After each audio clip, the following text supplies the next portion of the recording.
Ito mga katinig, bagong balita, firing squad para sa mga corrupt officials ng ating bansa. Napapanahon na ba o dapat muna ipagpaliban? So, para sa aking opinion, dito sa balitang ito, no, maganda ito, maganda.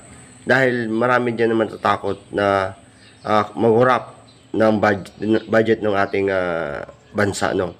As ako na magtatakbo akong kagawad ng barangay, pabor ako dyan. Dahil hindi naman talaga ako tatakbo para lang mangurap eh. Kaya, pabor na pabor ako dyan. So, ako itatakbo para lang ako manungkulan at maging boses ng aking mga kabarangay sa kapulungan ng barangay. No? So, dito sa napagandang propose na ito ng isang congressman ng taga Mindanao, no, na kailangan ng itigil nga ang korupsyon dahil napakadami ng korupsyon lalo-lalo na sa mga nasa customs, no.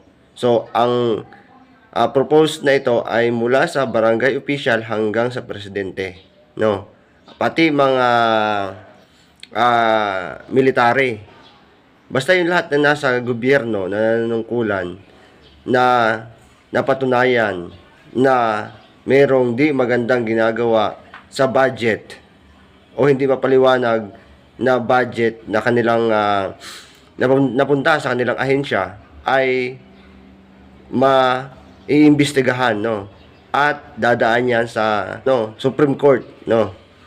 So maganda ito, pero ang tanong dito kung pabor dito ang maraming mga Pilipino, no.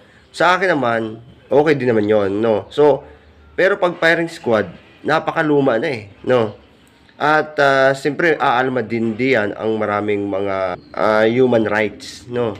Yung mga nagsusulong ng human rights. Pero sa akin, kung may mga matitinong congressman, senador na pipirma at sasang-ayon diyan, okay yan. Magiging batas yan, no? Kaya pag naging batas, sundin natin, no? Para sa akin, para hindi naman masyado namang